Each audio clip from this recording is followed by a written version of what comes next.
에스더 7장입니다. 하만의 몰락이 나와 있습니다. 오늘 장에서는 에스더의 지혜가 굉장히 중요하다고 생각합니다. 이 부분을 함께 살펴보도록 하겠습니다. 에스더가 굉장히 지혜롭게 행동하죠. 에스더가 제시하는 논리가 굉장히 지혜롭습니다.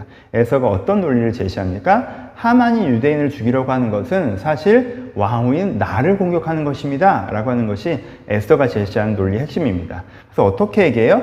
내 생명을 구해달라고 얘기합니다. 나를 죽이려고 하는 것입니다. 나의 원수 하만이라고 하죠. 저자가 지금 나를 죽이려고 합니다. 왕이셔 저를 살려주세요가 에스더가 제시하는 논리예요. 그러니까 지금 하만이 하고 있는 건 사실 유대인들이 이 나라에 해를 끼치고 이런 것이 아니라 왕후를 제거해서 자기의 정치적 영향을 확대하려고 하는 것이라는 거죠. 그런 경우가 굉장히 많잖아요. 유력한 관료가 왕후에 자기의 인맥을 올려서 자기 정치적 영향을 확대하려고 하는 경우가 일반적으로 굉장히 많이 있잖아요. 그러면 원래 있던 왕후를 날려야 될 거 아니에요. 이런 맥락에서 지금 하만이 하고 있는 것이다라는 비유를 제시하는 것이죠. 그래서 이것은 왕실을 공격하는 것이고 장기적으로는 왕을 공격하는 것이다 라는, 이것이 반역의 맥락이다 라고 하는 것이 에스더의 주장입니다. 그렇잖아요. 첫 번째 아내를 그렇게 내보낸 것이 어찌됐건 자기 아하수에로의 어떤 역사에서 그렇게 좋은 스토리는 아닌데, 두 번째 아내를 자기가 세운 칙령으로 말미암아 두 번째 아내가 죽게 되는 상황을 만들어서 이렇게 되면 조금 더 우스꽝스러운 상황이 되는 거잖아요. 그 자체가 아하수의 정치적 위상을 훼손하는 것이 될 수 있는 것이죠. 어찌되었건 지금 이 하만의 행동은 왕으로 공격하는 것이고 왕실을 공격하는 것이고 장기적으로 왕신 당신을 공격하는 거라는 것을 에스더가 제시하고 있습니다. 그것을 명확하게 표현하진 않지만 화살표를 그렇게 딱 그어주는 거죠. 왕이 이 관점을 수용했다는 것을 나중에 반응을 통해서 알 수 있습니다. 뭐예요?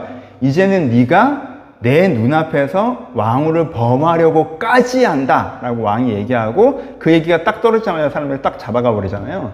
그러니까는 그 관점이, 까지라는 표현이 뭐예요? 이 사람이 이제까지 했던 행동도 뭐예요? 왕실을 공격하는 것이었고 나를 능멸하는 것이었다 라는 거죠. 네가 그 나를 능멸하는 거에 여기까지 간다고? 왕실을 공격하는 거에 여기까지? 내 눈앞에서 왕후를 건드리는 것까지 하는 거야? 이렇게 말해버리잖아요. 그렇죠? 그러니까 이 뷰를 받아들인 거죠. 그래서 에스더의 관점이 굉장히 지혜롭습니다. 두 번째, 에스더의 표현도 굉장히 지혜롭죠. 두 번의 잔치를 벌여놓고 자기를 사랑하는 왕 앞에서 살려주세요 라고 격정적으로 표현하잖아요. 그렇죠? 그렇잖아요. 그러니까 내가 남편인데 내 아내를 내가 사랑해요 라고 했는데 나는 모르고 있었는데 누가 얘를 죽이려고 해서 얘가 전전긍긍 하고 있었다는 거예요. 지금 얘가 나한테 막 살려달라고 하고 있어요. 내가 얘를 죽이려고 하는 그거에 잘 모르고 나도 어느 정도 협조를 한 상황이 돼버린 거야. 그렇잖아요. 그러니까 이게 되게 거기에 대해서 살려달라고 격정적으로 에스더가 딱 표현할 때 왕의 마음에 미안함과 분노가 확 오를 수 있죠. 그렇죠? 그러니까 표현이 되게 지혜로워요.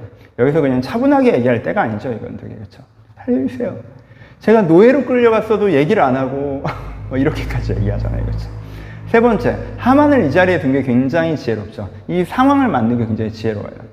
하만이 다른 데 있어서 하만 데려와봐. 이렇게 텀이 걸리면 정보가 빠져나가고 하만이 자기의 정치적인 입장을 정리하고 설명할 수 있고 이런 과정들이 있을 수 있잖아요. 아하수에로는 뭐가 화가 나도 관례가 어떻게 되냐 이런 걸 알아보는 사람이었으니까 그럼 논쟁적인 상황이 될 수가 있고, 하지만 그렇게 하지 않고 하만이 대처할 틈을 주지 않죠. 이 자리에 하만을 갖다 놓음으로 말미암아 하만을 묶어놓고 왕이 직접적으로 그것을 딱 그 사람의 얘가 얘를 죽이려고 했던 거야?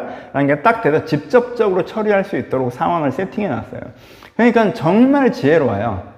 그러니까 3일 금식만 하고 있었던 것이 아니라 내가 왕이 금을 들여서 나를 받아주면 내가 가서 왕이셔 할 게 아니라 잔치를 열어서 초대해야겠다. 초대해서 어떤 식으로 얘기했다가 계획에 나와 있는 상태였던 거죠.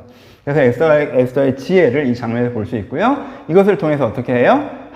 원수 하만이 무너져내는 장면을 오늘 본문에서 볼 수가 있습니다. 적용하죠. 첫 번째 적용은 앞에서 했던 것과 같은 것입니다. 여러분들의 이야기, 나의 이야기와 나의 논리, 나의 언어에 푹 빠지시면 안 돼요. 그래서 내 이야기를 막 하면 마이 스토리에 빠져서 그걸 하면 사람들이 다 반응해 줄 거라고 생각하지 마시고, 그 사람은 어떤 맥락에 있었는지, 어떻게 내 것을 그 사람에게 전달할지 고민하십시오. 그럼 하나님께서 이런 좋은 지혜를 주실 것이라고 생각합니다. 그래서 지혜로워야 되겠다. 내가 이게 맞고 좋은 것에서 끝나는 게 아니라 이게 지혜로운 말에 지혜로운 방법에 담겨야겠다를 고민해 보셨으면 좋겠습니다.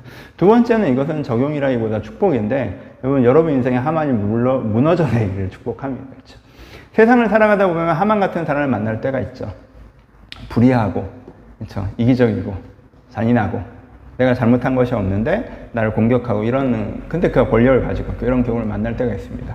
하나님께서 모르드게 앞에 하만을 무너뜨리셨듯이 여러분들 앞에 하만도 무너뜨리시기를 축복합니다. 그리고 여러분들 앞에 하만이 있다면, 그리고 이것이 정말 무너져야 되는 것이라는 나름대로 확신이 있으시다면 이 말씀을 가지고 하나님, 내 앞에 하만도 무너뜨려 주시옵소서 라고 기도해 보시는 것도 좋다라고 생각합니다. 읽으시는 대로 자유롭게 묵상해 보시고 은혜로운 시간 가지셨으면 좋겠습니다. 감사합니다.